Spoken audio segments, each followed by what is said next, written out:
Bismillahirrahmanirrahim. Assalamualaikum warahmatullahi wabarakatuh. Untuk memenuhi tugas mata kuliah Humaniora oleh dosen pengampu Profesor Dr. Rusdiana Junaid, grade DPL TESOL MHUM MA. Terlebih dahulu, kami akan memperkenalkan diri. Perkenalkan, nama saya Krisnawati Jibril bersama rekan saya Arni Asmin dan Hasnur Mapeng. Kami akan menjelaskan mengenai mekanisme pembelaan pertahanan ego dan aktualisasinya dalam praktik kebidanan. Apa sih sebenarnya yang dimaksud dengan mekanisme pertahanan? Dikutip dari Wakas dan kawan-kawan pada tahun 2015, mekanisme pertahanan adalah taktik yang dikembangkan oleh ego untuk melindungi dari rasa gelisah. Ada juga yang mengartikan bahwa mekanisme pertahanan ego merupakan hal alami dan normal. Namun, ketika hal tersebut keluar dari proporsinya atau batas kewajaran, yaitu digunakan dengan frekuensi tertentu, misalnya, maka neurosis menjadi berkembang, seperti keadaan kecemasan, fobia, obsesi, atau histeria, dan lain-lain. Selanjutnya, bagaimana mekanisme pertahanan yang paling banyak digunakan dalam kehidupan sehari-hari? Pertama, denial atau penolakan atau penyangkalan yang merupakan mekanisme pertahanan ego yang paling banyak atau paling sering kita jumpai. Denial ini terjadi ketika kita menolak untuk menerima realita atau fakta yang ada di hadapan kita.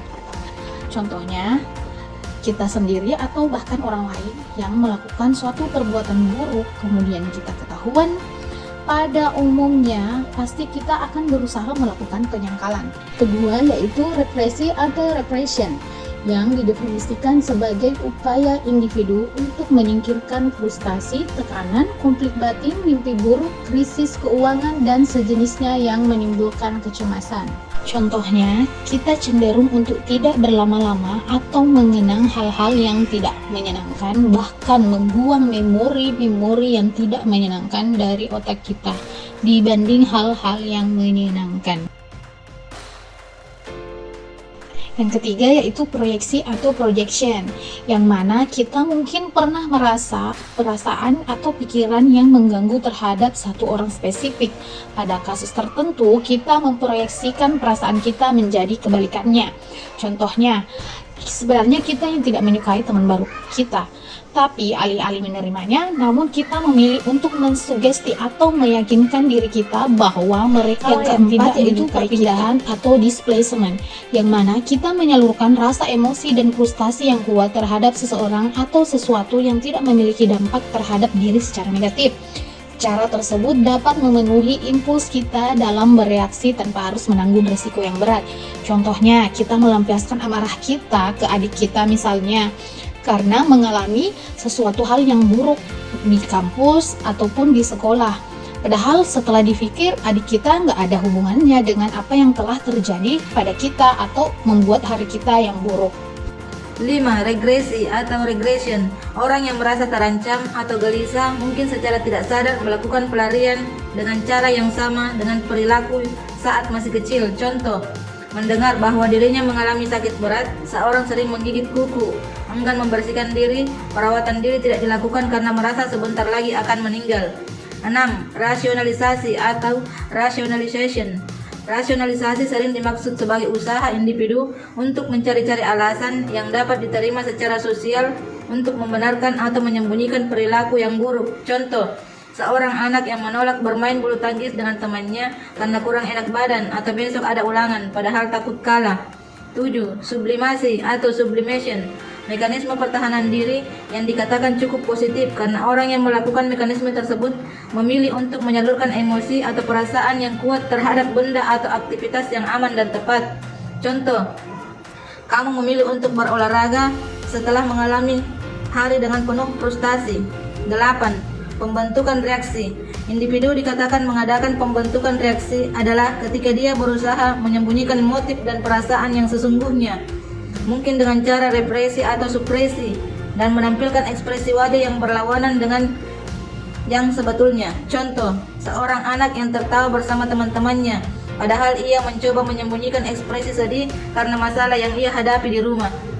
Selanjutnya yaitu kompartementasi, yaitu memisahkan hidup yang ada dalam berbagai sektor untuk melindungi berbagai sektor yang lain. Contoh aktualisasinya yaitu ketika kita mengalami masalah personal dalam hidup, kamu berusaha untuk menutupinya dari lingkungan kerja sehingga kamu tidak perlu merasa gelisah atau tertekan ketika berada di lingkungan kerja.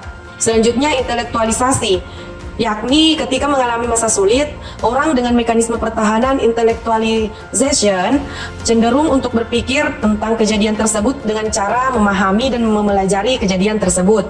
Contoh aktualisasinya adalah seseorang yang didiagnosis menderita suatu penyakit akan berusaha mencari berbagai informasi terkait penyakitnya dan cara-cara menyembuhkannya. Hal ini dilakukan untuk terhindar dari perasaan cemas dan stres akibat penyakitnya. Selanjutnya, mekanisme pertahanan ego pada ibu bekerja yang mengalami konflik intrapersonal dalam usaha memberikan ASI eksklusif. Konflik intrapersonal yang dialami ibu bekerja yang mengusahakan pemberian ASI eksklusif terjadi akibat dua pilihan yang sama-sama sulit. Di satu sisi, subjek menginginkan bisa mewujudkan pemberian ASI eksklusif, tetapi di sisi lain memiliki kewajiban untuk bekerja, yakni superego. Konflik intrapersonal yang dialami tersebut mendorong individu untuk melakukan mekanisme pertahanan ego.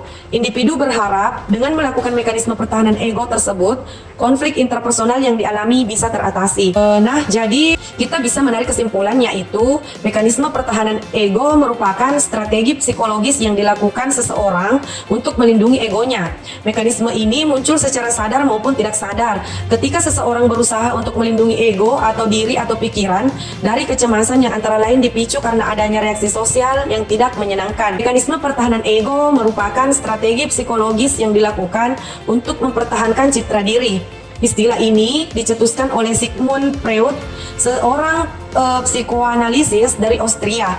Menurutnya, tiap orang pasti memiliki mekanisme pertahanan egonya tersendiri yang dipengaruhi dari pengalamannya ketika bertumbuh dewasa.